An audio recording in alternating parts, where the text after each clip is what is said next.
Penjara asteris. Karena sudah membuat Caroline hampir celaka, Eric memutuskan untuk memenjarakan Benito dan Melcia.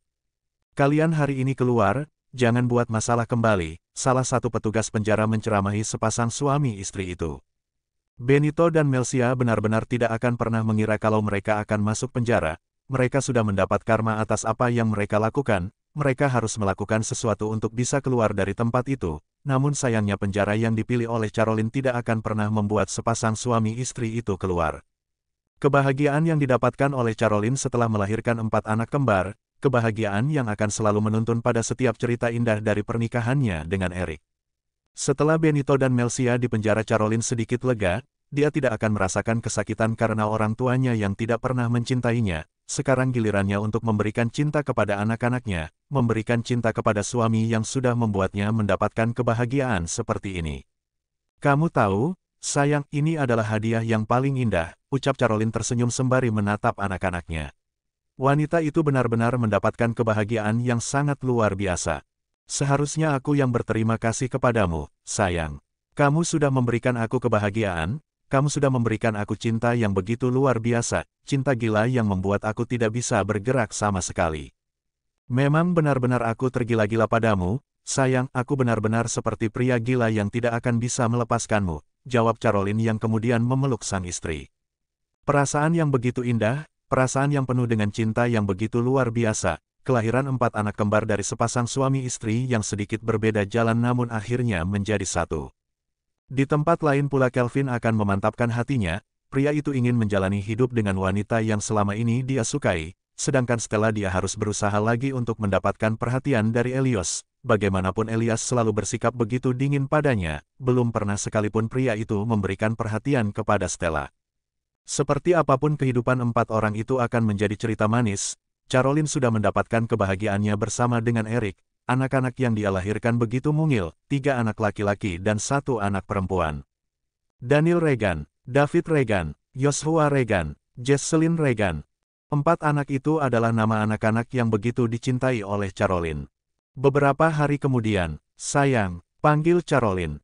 Ada apa sayang? Tanya Eric. Aku mau keluar sebentar, kamu tolong jaga anak-anak ya, pinta Caroline. Memangnya kamu kemana, sayang? Eric yang penasaran. Pokoknya kamu jaga anak-anak sebentar, aku mau keluar, jawab Caroline. Seperti itulah kehidupan Eric dan Caroline, walaupun Caroline sudah melahirkan 4 anak namun terkadang sifatnya itu masih kekanak-kanakan, dia malah sering melimpahkan anak-anaknya kepada para pembantu. Kalau dia sudah capek mengurusi kembar, alhasil yang mendapat giliran berjaga adalah Elios dan Kelvin, apalagi Stella dan Vivi, mereka juga tidak luput dari sifat jahil Caroline.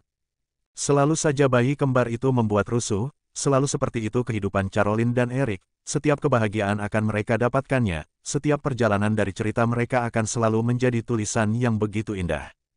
3 tahun kemudian Sekarang anak-anak Caroline sudah memasuki masa sekolah, terlihat mereka sudah diantar oleh ibu mereka.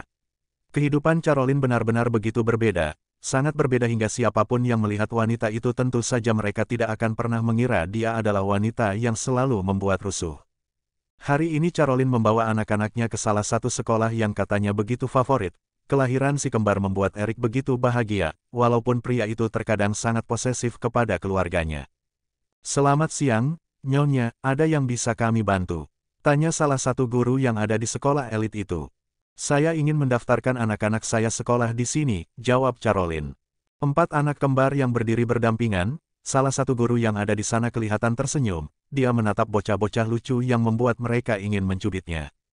Bisakah kalian perkenalkan nama kalian? Tanya Bu Guru. Satu persatu anak Caroline mengatakan namanya. Namaku Daniel, dan mereka adalah saudara-saudaraku, jawab Daniel. Begitu pula David dan Joshua, namun sangat berbeda dengan Jesselyn, sikapnya yang cuek dan tidak ingin didekati oleh siapapun itu, dia langsung memalingkan wajahnya. Kalau yang cantik itu siapa namanya? Tanya Bu Guru. Jesselyn tidak ingin menjawab pertanyaan salah satu guru itu, dia nampak terdiam sembari menatap beberapa ornamen yang ada di sana. Jesselyn, bisakah kamu menjawab pertanyaan Bu Guru? Kenapa kamu diam saja? Caroline terpancing amarah oleh salah satu anaknya. Memangnya kenapa Mama? Kenapa kok tidak boleh diam saja? Lagi pula aku tidak suka sekolah ini, apa tidak ada sekolah lain? Tanya Jesselyn. Memangnya kamu mau sekolah di mana, sayang? Apakah kamu mau mama sekolahkan di salah satu sekolah favorit yang mungkin akan kamu sukai? Tatapan mata yang biasa ditunjukkan oleh Caroline membuat anak-anaknya langsung terdiam, begitu pula dengan Jesselyn, dia tidak mungkin menantang mamanya. Setelah itu salah satu guru membawa Caroline ke kelas anak-anaknya, si kembar dipisah menjadi dua kelompok, anak-anak itu mau tidak mau harus belajar mandiri, tak ada yang bisa dilakukan oleh Caroline karena memang dia harus membuat anak-anaknya menerima apa yang harus mereka terima. Hari pertama sekolah si kembar menjadi pusat perhatian oleh teman-temannya. Sikap cuek yang ditunjukkan oleh Jesselyn membuat gadis itu menjadi pusat perhatian, wajahnya yang cantik bak boneka itu selalu menarik perhatian teman-temannya, namun berbeda dengan Joshua, dia adalah tipe anak yang sangat pendiam, tak ada yang dilakukan oleh bocah itu, namun Daniel dan David sangat berbeda juga. Mereka begitu aktif, mereka berdua memang cepat akrab dengan teman-teman mereka. Aku benar-benar tidak mengira kalau mereka benar-benar sangat baik, ucap beberapa teman kelas David dan Daniel. Joshua dan Jesselyn menjadi satu kelas, David dan Daniel satu kelas.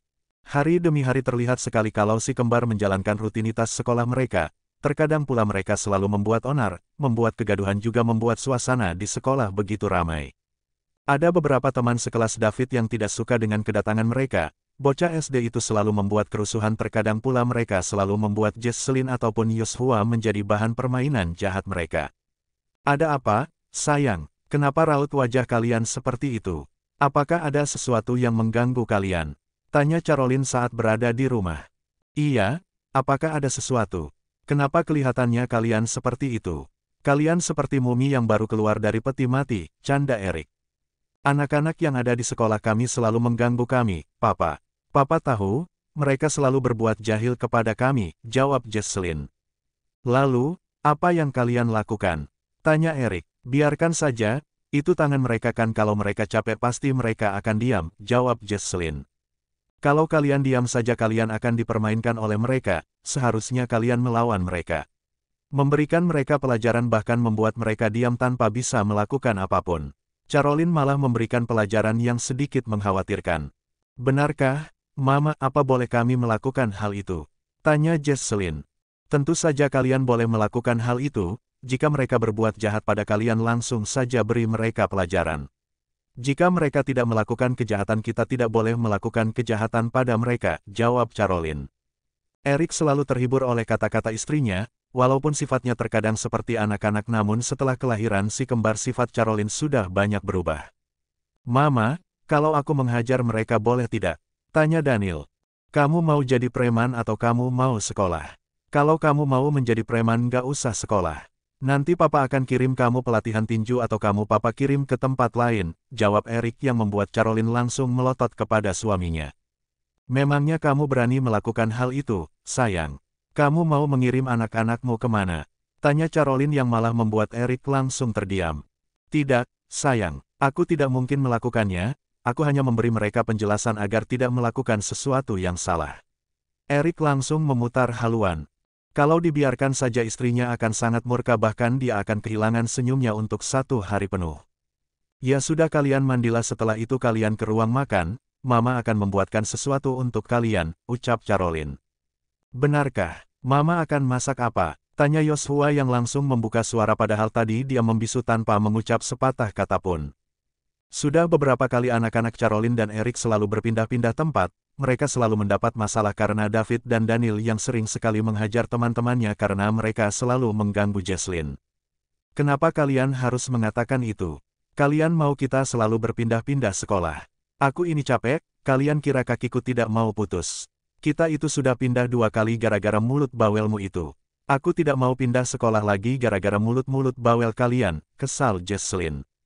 Kamu ini kenapa sih, bisanya marah-marah terus? Tidak bisa ya tidak marah-marah begitu. Tanya Daniel. Sudah-sudah kalian diam jangan membuat rusuh. David sok-sokan seperti saudara yang menengahi pertengkaran, padahal dia juga adalah api yang terkadang bisa menyulut dan membakar.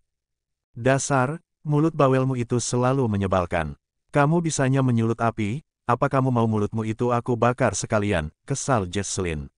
Aku lagi yang kenakan. Lebih baik aku diam saja daripada aku dimarahin terus seperti ini. David langsung menutup mulutnya sembari bersiul bersenandung ria. Kalian ini benar-benar sangat menyebalkan. Setelah mengatakan itu Jesselyn meninggalkan 3 saudaranya, selalu saja satu anak gadis itu membuat 3 anak laki-laki hanya bisa menurutinya.